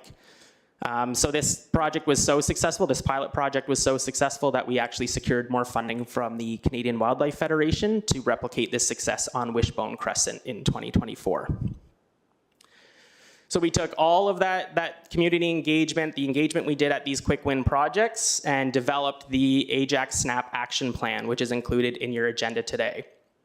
So it really talks about everything we did from the technical analysis and the characterization of the neighborhood, as well as the thousands of comments that we received from the community, and tried to put those into themes, what we call 4 action areas, where we highlight the action items under each action area. So for the Ajax SNAP, we are really looking at action items that address connections to nature, connections to the community as a whole, physical connections, so actual walkability, bikeability of a neighborhood, as well as sustainable buildings. I will note too that this was essentially a pilot project in Durham because it was the first SNAP neighborhood to be initiated. And we know that in 2024, we are expanding this program with some funding we've received through FCM. So we will be expanding the neighborhood boundaries as expanding our offerings. Also, it was so successful that the town of Whitby will be replicating this success and launching their first SNAP this year as well. So I want to shift away from that climate adaptation work and focus a little bit on our energy management and mitigation work. So as you know, we have both corporate and community GHG emission reduction targets that were set in 2021 by council. The corporate emissions, we obviously have a lot more direct control over with things like our energy conservation demand management plan, our green fleet strategy, and our corporate energy team. And then the community emissions, we have a bit more of an indirect control over, but we do have programs that support achieving those targets as well, such as our Ajax Green Standard, supporting the Durham Greener Homes and Buildings program and land use planning. So you'll notice in your agenda today that this year we are providing our first annual corporate energy report. So this first annual report really summarizes our corporate facilities and specifically electricity use and natural gas use at those facilities. And it compares it to a 2019 baseline and then what our emissions and usage were in 2023. So we highlight some of our big energy efficiency measures like the pool filtration replacement at MCC, the award-winning pool cover at ACC, and look at the cost savings that we're realizing just from implementing those projects. And when we compare to 2019, we can see almost a 6% reduction in electricity use, an over 23% reduction in natural gas use, which translates to almost 15% GHG emission reduction targets just in our corporate facilities. So as you recall, our target is 20% by the end of 2025, so we're well on our way to meeting that. Just as important as that GHG emission reduction, we obviously like to see those cost savings as well. So since 2019, those energy efficiency measures have seen approximately $230,000 in reduced costs to run our facilities. And that does not include the revenue that's generated through our renewable energy generation. We do have solar PV located at some of our facilities, and on an annual basis, they generate a revenue of approximately $90,000. I will note a good news story from 2023. As part of those GHG targets, we have committed to reporting to the Carbon Disclosure Project every year. This is a global organization that is a disclosure platform. And in 2023, Ajax received a combined A- score because of our demonstrated best practice standards across both adaptation and mitigation projects. Also because we've set ambitious climate targets, but not just set them, actually shown significant progress towards achieving them. So within planning and development services, we do have a few waste diversion programs that we're responsible for, namely the textile diversion program, the corporate ban on single-use plastics, and the pet waste diversion and parks feasibility study, which came to this committee last month. Now these are all focused very heavily on education, but the textile diversion program, as part of that last year, we hosted a staff textile drive that collected over 480 pounds of gently used textiles here at Town Hall. We also added a dedicated issue selection option for textile collection bins on both of our report and issue website as well as our AppJax app. And in 2024, we'll continue to raise community awareness about textile waste and provide opportunities for staff and members to plan textile collection drives. In relation to our corporate single-use plastics ban, in 2023, through the Ajax Partnership Fund, we partnered with a really great organization known as Mind Your Plastic. And with them, we co-developed this plastic reduction and awareness toolkit that is really focused on reducing single-use plastics at events. So things like big celebrations, weddings, birthday parties. So it's a toolkit that municipalities can use, and we've already had a ton of other municipalities across Durham ask if they can share this with their events planning teams. But it's also a great toolkit just for residents to use when they're planning things like birthdays and wedding celebrations. Also, with Mind Your Plastic, we hosted 3 workshops for residents and business owners in 2023, all focused on reducing single-use plastics use at home, as well as preparing some of our local businesses for upcoming regulations related to plastics. So in addition to all of the great education and outreach initiatives I've already discussed, Also through the Ajax Partnership Fund in 2023, the Ajax Youth Greening Project was implemented by the TRCA, where we saw 60 youth get their community service hours, as well as 440 residents volunteer to plant approximately 1,300 trees, shrubs, and wildflowers across the town.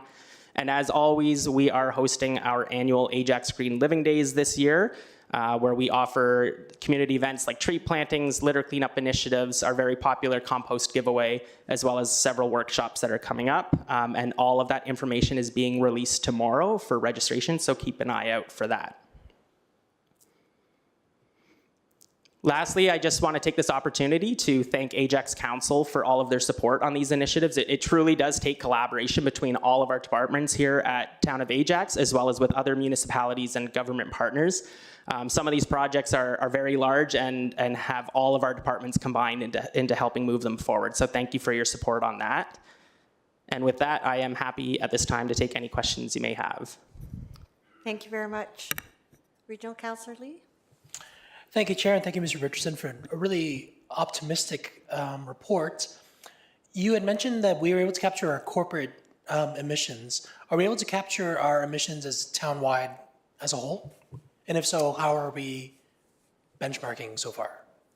Through the chair to Councillor Lee, so you're asking specifically about community GHG emissions? The total Ajax emissions. Yeah, so we don't track that through just Town of Ajax. In fact, the region of Durham is taking on that task and working with Ontario Tech to do a really detailed community survey where they factor in all of the scoped emissions from everything from agriculture, transportation, freight, as well as just residential use and business use. So last year was the first time that they released such a detailed inventory of GHGs in the community, and they will be continuing to do that on an annual basis. So that's great for us because we get to see that information, and it's more detailed than we could complete in-house. So I'm on the region's climate change roundtable, so I'm aware of the report. How did we do town-wide based on that report? So it's kind of a good news, bad news in that emissions are reducing in terms of what we're doing with electrification of fleet, building retrofits, and transportation. However, because our electricity grid in the province of Ontario is utilizing more natural gas to power it, it's not renewable energy, that carbon factor is much higher for what we are emitting. So any gains we've seen in terms of electrification is actually, we're kind of falling back because electricity is being generated with non-renewables. And our climate pledge for 2030 was 50% or zero? By 2030, we have a net zero pledge by 2050. Net zero is Yeah, 2050. yeah. Okay, so we still have a bit of time. Yes. Though hopefully the planet, we can go a bit faster. So factoring in the fact that we're using more natural gas, is there anything the town can be doing to adjust for that? Through the chair to Councillor Lee, that's a great question, and I think what we're seeing region-wide is obviously a push for more renewable generation. So you have industrial businesses that are, right from the get-go installing solar on the rooftop, and we can see that with larger buildings utilizing geothermal heating instead of natural gas heating. So I think the importance moving forward is looking at those renewable energy systems and what we call district energy systems, where a geothermal system set up in the proper place can actually heat an entire neighborhood from one central point. So not everybody has their own heat on site. A big project that's coming up, and you would have seen the report go to Regional Council recently, is a district energy system near the incinerator in Clarington, where it would utilize that waste heat to actually heat all of the new homes going in Clarington. Right. So you mentioned we had a grade of A- based on this third party. Hate to be my parents, but how do we get to an A+? That's a really good question. It's difficult because we're looking at globally what people are doing. I think to achieve an A+ in the next round, we'd have to look at obviously a corporate net zero plan to identify exactly how we're going to achieve our net zero goal by 2050 and what we're going to invest in that. Community-wide, it's a bit difficult because we would have to look at those district energy systems, and renewable energy generation on a scale that is out of the hands of a municipal government and would be more within a provincial or federal. Last question. The news that Pickering is going to be refurbished is generally pretty good news because that is very low impact in terms of waste. Do we see that helping to change the overall shift in our emissions overall within the region? Through the chair to Councillor Lee, not just within the region, within the province. Nuclear generation accounts for over 50% of our electricity in Ontario, and it's carbon free. So obviously it does have its other environmental concerns, definitely with dealing with nuclear waste that's been in the news a lot lately. But in terms of creating a clean energy grid, it's very clean and carbon free. So when we see those days when we have, it's a sunny day with some wind, with our renewables like solar and wind power, in addition to our nuclear generating power, it's almost a carbon-free grid on those days. Where we see natural gas kicking in is on the days where we need more heating in homes specifically. Like I started the presentation, it was very optimistic. Thank you for keeping the town and town council honest, and we very much look forward to these presentations. Thank you. Councillor Rob Tyler Moran. Thank you, Madam Chair, and thank you, Mr. Richardson, for your presentation. I'm just wondering if you see your messaging or your wording on page 19, it says corporate SUP ban. How does that relate to the federal court overturning the federal, I'm sure you know what I'm about to ask you, single-use plastic ban? Because it's a, sort of ban is a ban. So does that now turn into a suggestion rather than a direction? I'm interested to know. That's my question. Yeah, through the chair to Councillor Tyler Moran. That ban was actually passed prior to my time here at Town of Ajax and prior to the federal regulations coming out for consultation. So in essence, it was passed to try and advocate for maybe a provincial-wide or federal-wide ban on single-use plastics. And I think we saw that across municipalities and that it really helped move the needle on those regulations. I know there are current appeals out regarding the federal regulations, so they may be slower to be implemented than we would like. So having a municipal ban on that type of thing, and it really is more of an education and awareness program, but I think it's still going to be really important moving forward as we see some of those federal regulations lagging behind the implementation date because of court challenges and advocacy from other groups. Right. So I believe the federal government's appealing that federal, correct? The decision. Yeah. So with that said, though, I'm just curious. Hopefully, I'm not off topic, Madam Chair. But if we walk into a local business and said business has a box of plastic straws, I'm not advocating for anybody here to be able to do that. So how does that work? Or is it, again, education, I guess, is the key, right? Yeah. And advocacy. Through the chair to you, Councillor, it's, in my opinion, I think education and encouragement works a lot better than like punitive measures where you're going into businesses and essentially penalizing them for using items that they can readily purchase through their suppliers. Right. So I don't know, there are some municipalities that are approaching it at more of a bylaw enforcement and fine way, where businesses have to adhere to those rules or face large fines.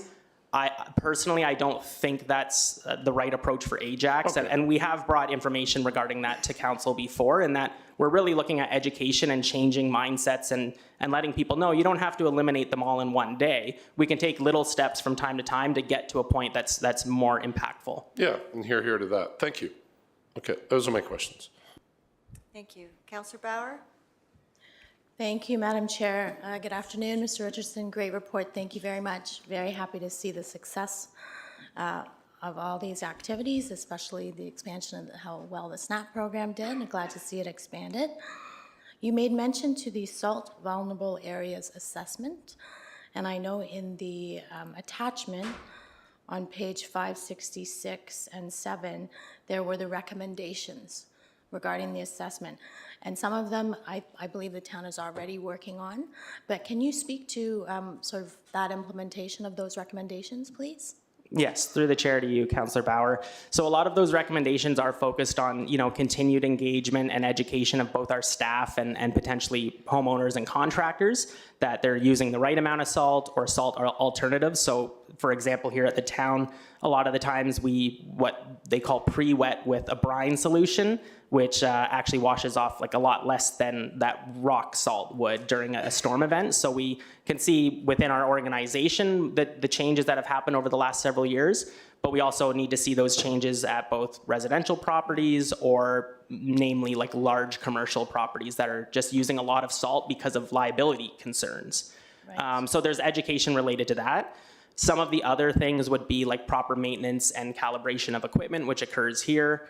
And then obviously working in potentially some language into our official plan update, where we could potentially ask for salt management plans from development proponents if and when they propose development within highly vulnerable areas. So it's something we see from some developers, that they will provide a salt management plan, like how much salt, where are they going to store their salt for winter maintenance, where are they going to store any excess snow. We see that from time to time, but it would be a requirement instead of just a suggestion in our development review process. Great, thank you. And 4.2 talks about snow disposal sites, and that the town sites are Cedar Park, Kinsman Park, and Forest Ridge Park. None of these parks are located within highly vulnerable areas, so they, I'm assuming, will be continue to be used in that way. Does that run the risk of creating a highly vulnerable area? Through the chair to Councillor Bauer, no, I don't think so, because where we store it doesn't typically impact, how vulnerable an area is. We're looking at other things that impact vulnerability. So it was good that when we did the assessment, we found that where we're storing excess snow when we need to is already outside of those highly vulnerable areas, which is great. We don't have to change any of our snow storage areas, and we typically only use those during large and ongoing snow events when there's nowhere to plow them at the side of the road anymore, and that snow needs to be hauled somewhere else. So I don't think that was an issue this winter at all, but going forward, we would obviously, if we need more storage sites, they would not be located within highly vulnerable areas. Okay, great. Thank you very much. Those are my questions, Chair. Are there any further questions? Thank you very much for your presentation. It was very informative and appreciate all the information. Thank you. Thank you. Okay, have a motion to receive then? Oh, here we go. Councillor Bauer has it. I didn't see your hand, sorry. I didn't see your hand right away.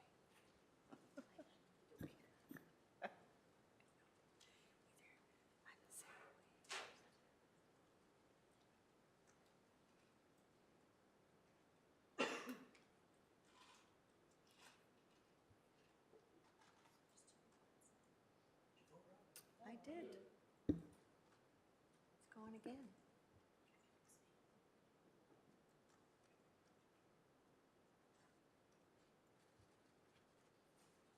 Thank you. So our last item on today's agenda is 6.2, the 5-year restoration naturalization plan. Mr. Fields, thank you.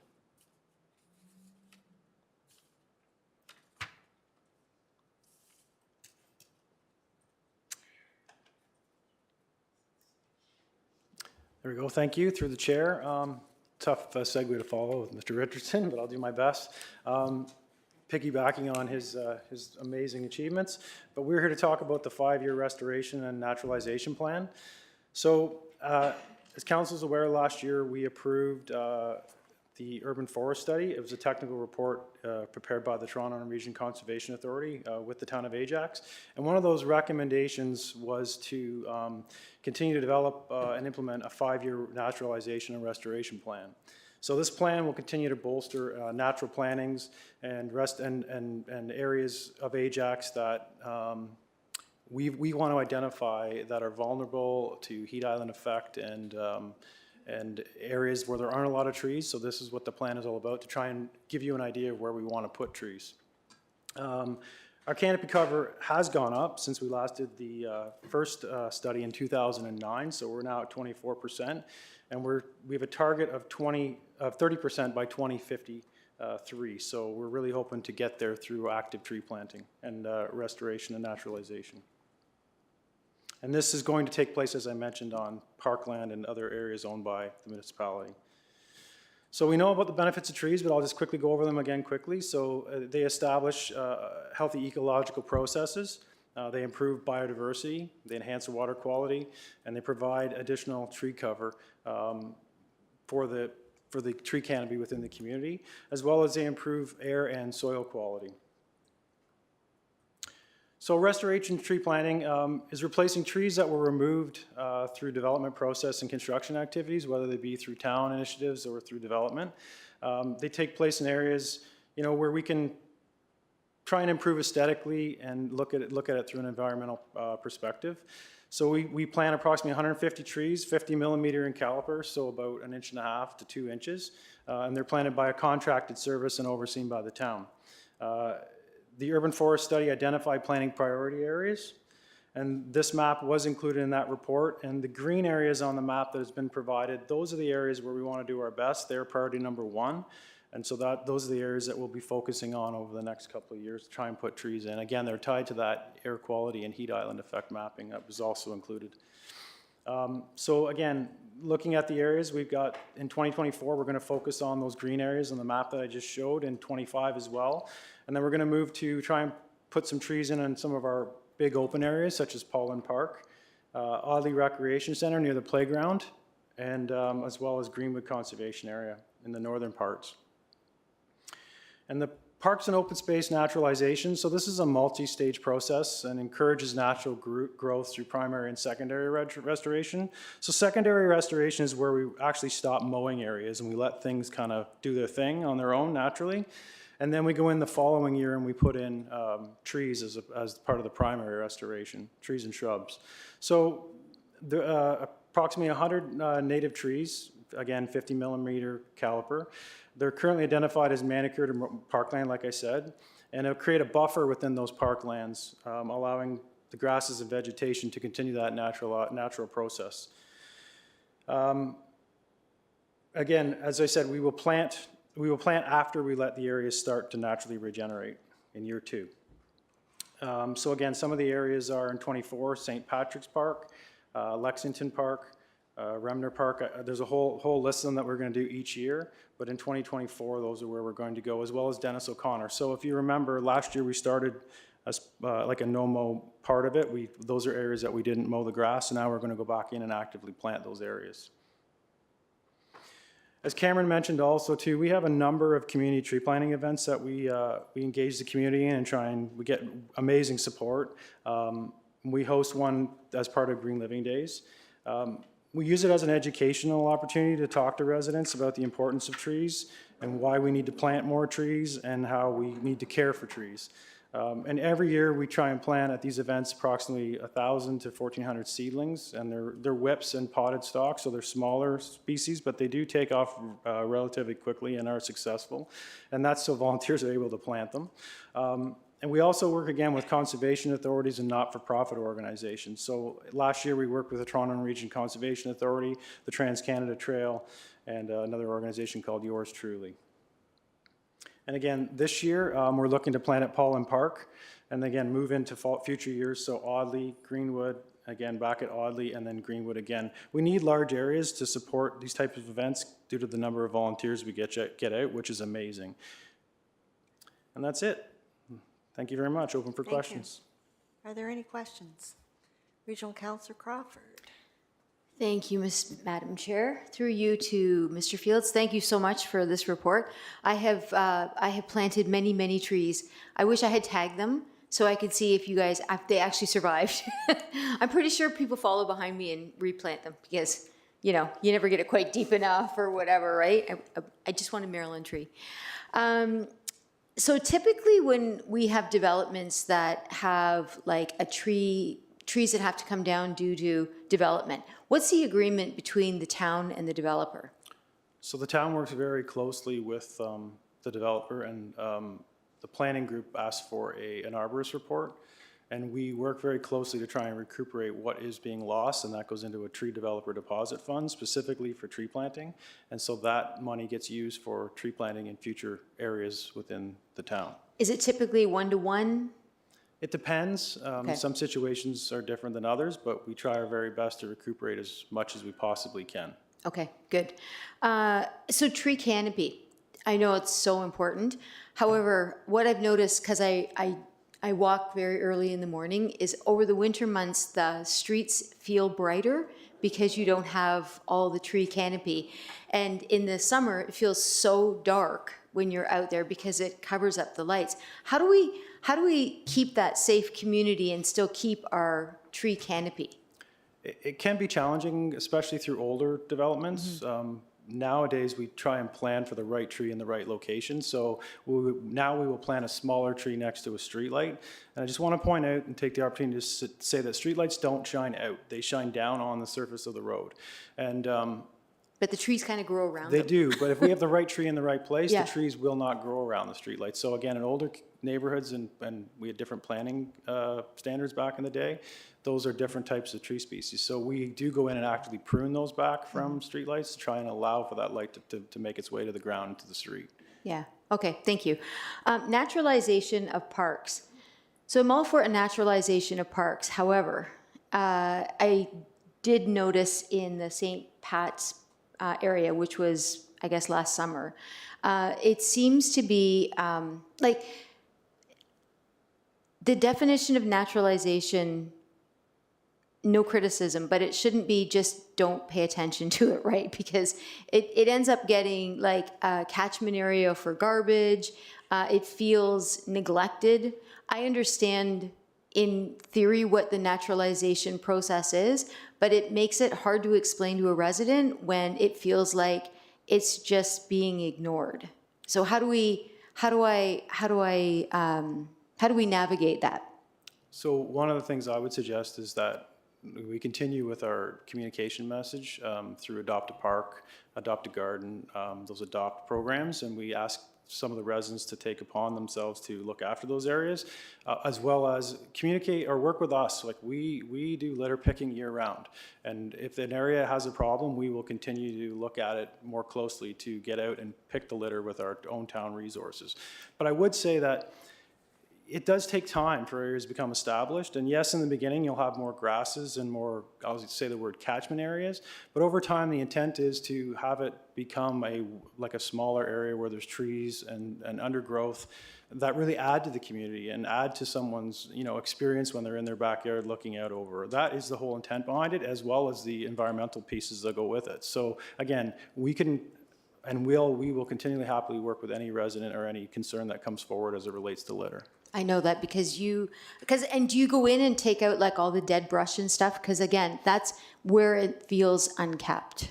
So again, that's part of a natural process, and that's not something I would recommend because you're taking carbon away and you're using carbon to destroy those branches, and it's a natural recycling process that Mother Nature, if I can use those words, actually does. So I would not encourage that. Okay.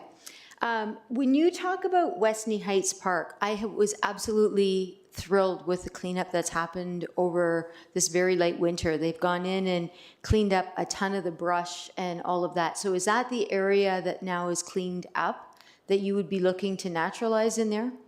Part of that, so I can brace myself? Like, I would say part of that, but more would be along like buffer lines where, where we've got areas that are along a fence line that might be more appropriate. We don't want to take away, the visual into a park. It's more where it's appropriate within a park that we will look to be creating these areas and spaces. Okay, thank you. Those are my questions. Thank you. Are there any further questions? Councillor Henry? Thank you. I'm noticing here that in this communication piece here that Pollen Park along the hill is mentioned. So through the chair, recently Councillor Lee and I had a Ward 2 meeting, and we had a lot of criticism with regards to, or some criticism, with regards to Pollen Park and a sign being placed there for no sledding. So is that the hill you're referring to where the trees will be planted? Through the chair, yes, that's correct. It is? Yes. Interesting. The feedback that we receive from the residents is, we've been doing this for years, our generations, doing this for years, and it wouldn't be an issue if you'd stop planting, not you, but us, stop planting trees there.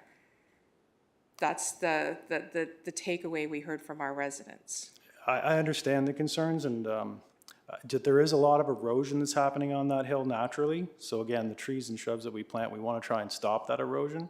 And yes, I understand that it's been used for tobogganing, but it has been identified through our risk management. There are a lot of hazards at the bottom of that hill that could potentially cause death or, you know, serious injury to somebody who just uses the hill inappropriately. So it is an area that we've identified and worked with, like we're trying to take away the erosion and to limit that risk. So there may be some opportunities for tobogganing there, but lower down on the hill so that there isn't so much speed that people can gather from the very top to get to the bottom. Understood. Can I ask that we put out some kind of communication piece on that? Because we took a lot of feedback on that. For sure, we can try our best to work with communications to identify who the target audience would be and reach out to them and just provide that messaging. Thank you. Anything further?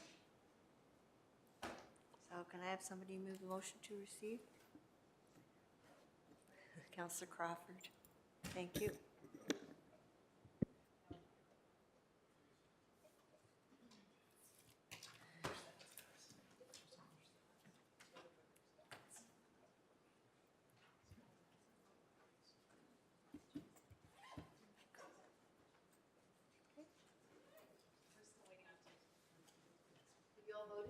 Why is mine on? I'm sorry. Okay, press 3 times.